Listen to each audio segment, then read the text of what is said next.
27 दिसंबर सन 2007 की शाम रावलपिंडी के लियाकत बाग के बाहर मोहतरमा बेनज़ीर भुट्टो को शहीद करने वाले 15 साल दहशतगर्द बिलाल ने कानून नाफिज करने वाले इदारों से बचने के लिए अपने साथी के मशवरे पर जोगर्स उतार कर सैंडल पहन लिए थे। ताहम बाद इन्हीं जोगर्स के जरिए बीवी पर खुदकुश हमला करने वाले बिलाल की शनाख्त मुमकिन हुई। याद रहे कि बेनज़ीर भुट्टो पर 27 दिसंबर को लियाकत बाग में जलसे के बाद खुदकुश हमला हुआ था, जिसमें इन समेत 24 अफराद जाँ बहक और सैकड़ों जख्मी हो गए थे।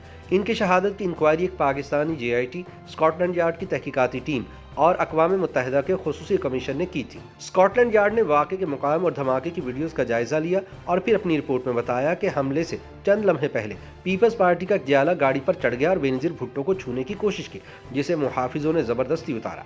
इस मुख्तसर सी हलचल के फौरन बाद स्याह बालों वाला एक शख्स जिसने काला चश्मा लगा रखा था गाड़ी की तरफ बढ़ने लगा और बेनज़ीर की लैंड क्रूजर के करीब आ गया। फिर उसने अपनी जगह तब्दील की और मजमे में उस तरफ चला गया जहां निस्बतन कम लोग मौजूद थे। लैंड क्रूजर के अगले और पिछले दरवाजे के वस्त में पहुंचकर उसने स्याह रंग की गन निकाली और दाएं हाथ में थाम ली। तकरीबन 2 से 3 फीट के फासले पर उसने गन बुलंद की और बेनज़ीर का निशाना लेकर लगातार 3 फायर किए। हर गोली के बाद हमलावर ने गन का निशाना थोड़ा तब्दील किया।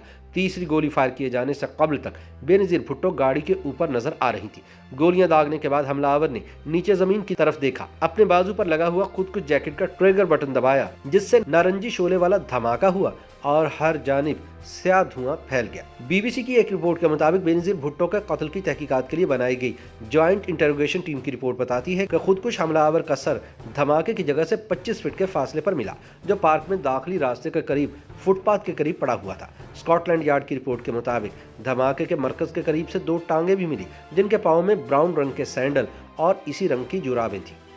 बेनज़ीर भुट्टो का कत्ल की तहकीकाती रिपोर्ट से मुल्जिमान के बयान से मालूम होता है कि बेनज़ीर पर हमले की कई शहरों में मनसूबाबंदी की गई थी। लियाकत बाग में हमले से 13 रोज़ कबल यानी 12 दिसंबर को नौशहरा के इलाके पब्बी में इस हमले की रिहर्सल की गई थी।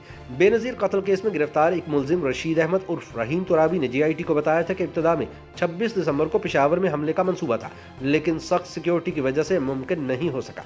पुलिस ने धमाके और इसकी मनसूबाबंदी के इल्जाम में और रशीद अहमद समेत 5 मुल्जिमान को गिरफ्तार किया था, जिनमें एतजाज शाह उर्फ सैफुल्लाह, शेर जमान, हसनैन गुल और मोहम्मद रफाकत शामिल थे। साबिक वफाकी वज़ीर दाखिला रहमान मलिक का कहना है कि हमलावर रास्ते में 2 मदारिस में मुकीम रहे। इसके बाद मदरसा हक्कानिया कूड़ा खटक के कमरा नंबर 70 में कायम किया, जहां इन्होंने कपड़े तब्दील किए। तहकीकाती रिपोर्ट्स और मुल्जिमान के बयान से भी ये मालूम होता है कि हमलावरों को बजरिया बस रावलपिंडी पहुंचाया गया। मुल्जिम हसनैन गुल के मुताबिक हमलावर सईद उर्फ बिलाल और इकरामुल्लाह को खुदकुश हमले के लिए तैयार किया गया और इन्हें जैकेट, पिस्तौल और गोलियां फराहम की गई। बमबार सईद उर्फ बिलाल ने हसनैन का स्याह चश्मा भी पहन लिया और एक शॉल, टोपी और एक जोगर्स का जोड़ा घर छोड़ गया। हसनैन ने बिलाल को मशवरा दिया कि इन तरबीती जूतों यानी जोगर्स के अलावा वो कुछ और पहने, क्योंकि सिक्योरिटी फोर्सेस को आइडिया है कि ये जूते अक्सर जिहादी पहनते हैं और हो सकता है कि वो इन जूतों के बायस पकड़े जाएं। इस मशवरे पर उसने सैंडल पहने और जोगर्स वहीं उतार दी। हसनैन गुल ने अपने बयान में JIT को बताया कि सईद उर्फ बिलाल को जलसे से बेनज़ीर भुट्टो के खारजी रास्ते पर तैनात किया गया, जबकि इकरामुल्लाह को इस हिदायत के साथ पब्लिक गेट पर तैनात किया गया कि बिलाल की नाकामी की सूरत में वो खुदकुश हमला करेगा। ये भी फैसला हुआ कि जलसे के अंदर हमला किया जाएगा, लेकिन हमलावर इसकी वजह से वहां तक नहीं पहुंच सके। हसनैन के मुताबिक उसने फायरिंग और धमाके की आवाज़ सुनी। उसके बाद नसरुल्लाह डाइवो अड्डे की तरफ चला गया, जबकि इकरामुल्लाह का पता नहीं चला और वो रफाकत के हमरा घर की तरफ लौटे।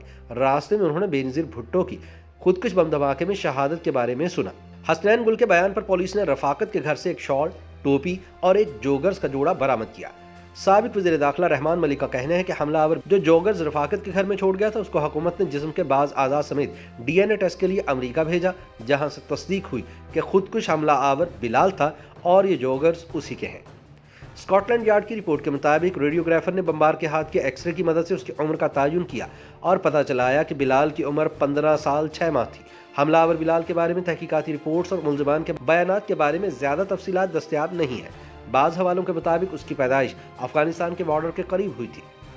रावलपिंडी में इंसदाद दहशतगर्दी की अदालत ने अगस्त सन 2017 में रफाकत, हसनैन गुल, शेर जमान, एतजाज शाह اور رشید احمد کو بری کر دیا تھا اور قرار دیا تھا کہ استغاثہ ملزمان پر الزام ثابت نہیں کر سکی۔ FIA نے اس فیصلے کو چیلنج کیا۔ درخواست میں کہا گیا کہ اس مقدمے کے 5 ملزمان کو شک کا فائدہ دے کر رہا کرنے کے فیصلے میں کئی سقم موجود ہے، کیونکہ تفتیش کے دوران عدالت کی طرف سے رہائی پانے والے ان 5 ملزمان سے نہ صرف اسلحہ برآمد ہوا تھا بلکہ انہوں نے اعتراف جرم بھی کیا تھا۔ YouTube پر گوگلی نیوز دیکھنے کے لیے youtube.com کی سرچ بار میں گوگلی نیوز TV ٹائپ کریں۔ گوگلی نیوز کے پیج پر سرخ رنگ کے سبسکرپشن والے بٹن پر کلک کرنا نہ بھولیے۔ YouTube پیج پر اپلوڈ ہونے والی ویڈیوز سے باخبر رہنے کے لیے بیل آئیکن پر کلک کیجیے۔ آپ کو ہر نئی ویڈیو کے بارے میں نوٹیفیکیشن موصول ہو جائے گا۔